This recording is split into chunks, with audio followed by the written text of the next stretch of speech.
તો હાલો YouTube family, કેમ છો બધા? મજામાં? તો બધા અત્યારે મજામાં જઈએ તો બધાને જય માતાજી, હર હર મહાદેવ. અને કેમ છો બધા? મજામાં? તો અત્યારે હે કે ને આપણે જો ભાઈની રૂમે આવી ગયા છીએ. અને ભાઈની રૂમ સરસ મજાની રૂમ, મસ્ત મજાની છે. તમને લોકેશનની વાત કરીએ તો એક નંબર રૂમ, જ્યાં બધું સામાન છે કે ને બધું કમ્પ્લીટ ફિટ કરી દીધો છે. અને જો મશીન બધી આજે મારું ઓનલાઈન હતું કે મારા ભાઈને બધું આપી દીધું છે. જો ટોટલી અને એની રૂમે આવી ગયા છે. ટોટલી એની રૂમે બધું ફિટિંગ બધું કમ્પ્લીટ કરી દીધું છે. અને ભાઈની રૂમ આવી ગયા છે તો સામાન બધો ઓલરેડી કમ્પ્લીટ કરી દીધો છે. અને સરસ મજાની રૂમ છે. રૂમની વાત કરીએ તો મસ્ત મજાની રૂમ છે. તમને વધારે તો લોકેશન તો ન આપી શકું. એનું કારણ એ છે કે કારણ કે લોકેશન હું ન કોઈને આપી શકું એટલું બધું. આ જો રસોઈ બનાવે છે, આજે એનો વારો છે રસોઈ બનાવવાનો.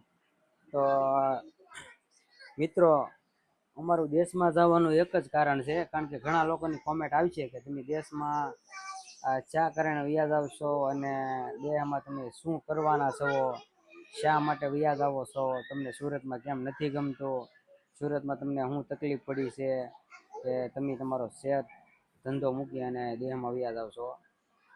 તો એ આપણે સ્ટેપ વાઇઝ આપણે હાલશું કે અમારે દેહમાં જવાનું મારે કારણ શું છે.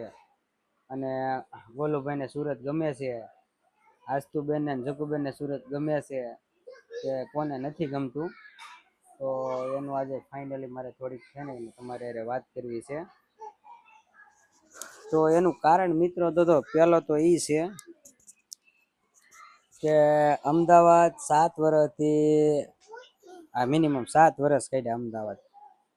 એટલે 7 વર્ષ ત્યારે મારા મતલબ મેરેજ નતા ગયા. પછી આ જે સુરત આવ્યા કે નહીં, તો સુરત ટોટલ અમે સુરતની વાત કરીએ તો 18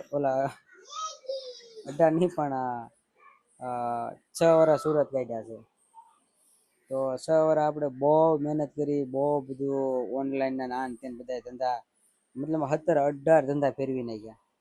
તો 18 ધંધામાંથી મારે જે સક્સેસ ધંધો ગયો હોય ને, આ બધો ઓનલાઈન જો આ બધું ઓનલાઈન છે કે નહીં, આ બધું બેઠું મારા ભાઈને બધું આપણે દઈ દીધું છે.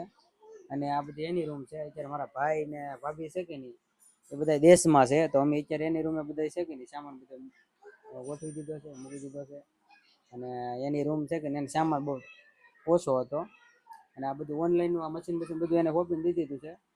અને મારે મવામાં જવાનું એક જ કારણ હતું કે મારે એક મવામાં બહુ મોટું કામ કરેલું છે. અત્યારે હું નામ તો તમને વિડીયોમાં નહીં દઈ શકું, કારણ કે મેં બહુ મોટી નામ નથી દેવું.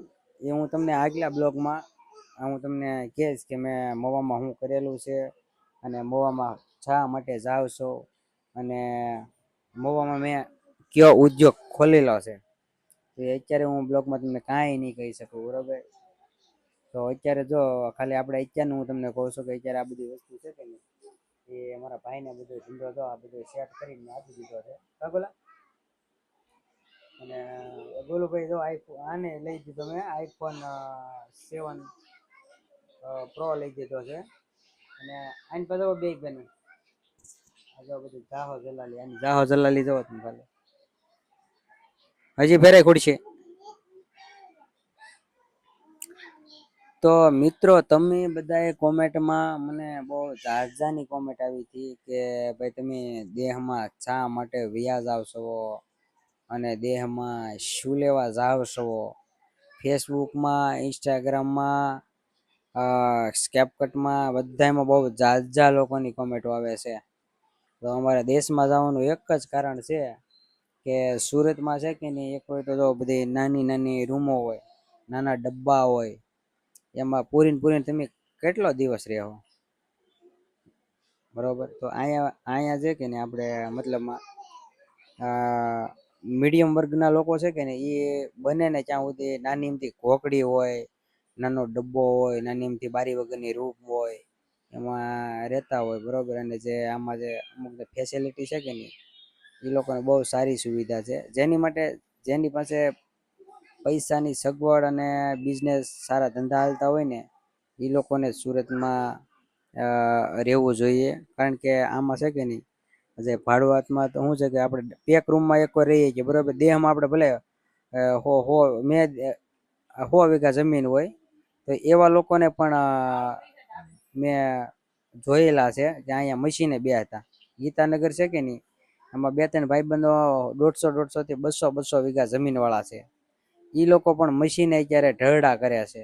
હું કોઈનું નામ નથી દેતો, પણ ભાઈબંધ જ છે ગ્રુપમાં.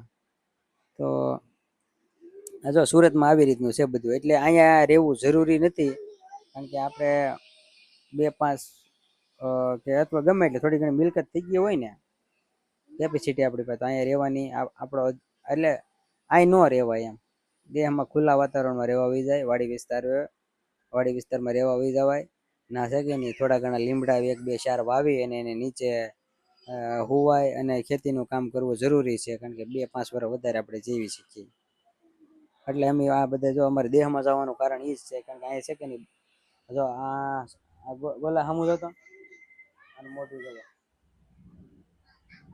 હવે આને છે કે નહીં ભાઈ, અમારા ભાઈને છે કે નહીં આ હસોડું નથી રહેવું, એને ખુલ્લામાં રહેવાનો બહુ ટાર્ગેટ છે વધારે. અમે આ બાળકો હાટું અમે દેહમાં વહી જાય છે. હા, બસ એ જ કારણ હતું મારું. તો જો બધું આવી રીતનું બધું હાલ્યા કરે, મનોરંજન રાતે તમારે. અત્યારે મારો ચહેરો જો અત્યારે અહીં આ બધો ડબ્બો જ કહેવાય, આમ ગણો ને તો પેક રૂમ ડબ્બો. અહીં રસોઈ બનાવે, અહીંની આ બારી માલી વરાળો બધી આવે. તો બધું આવી રીતનું છે ભાઈ. તમારે જો વ્યવસ્થિત જીવવું હોય ને શરીર સારું તંદુરસ્ત રાખવું હોય ને, તો ભાઈ આ બધી મોહ માયા મૂકી દેવાય. આ છે ને આ બધું મૂકી અને દેહમાં છે કે ખુલ્લા વાતાવરણમાં રહેવા વઈ જવાય. આ બધી શું છે કે ગાડરીઓ પ્રવાસ કહેવાય. હા, ઘણા લોકો 100-200 વીઘાઓ વાળા છે કે નહીં, એ દેહમાંથી અહીંયા મજૂરી કરવા આવી ગયા છે. તો એનું કારણ શું હશે એ તમે કોમેન્ટમાં મને કહેજો, બરોબર? કારણ કે આ લોકોનું સુરતમાં એવા લોકોને આવવું જરૂરી છે કે જેની પાસે જમીન નથી, જેને રહેવા માટે મકાન નથી, એવા લોકોને સુરતમાં છે કે નહીં પેટ માટે કામ કરવા આવવું જરૂરી છે. હા, તો આજનો બ્લોગ તમને કેવો લાગ્યો અને તમને મજા આવી, તમને શું થયું, તો કોમેન્ટમાં ફાઇનલી કહી દેજો. તો ફરી એકવાર નવા બ્લોગમાં ફરી એકવાર પાછા મળજો. જ્યાં સુધી બાય બાય.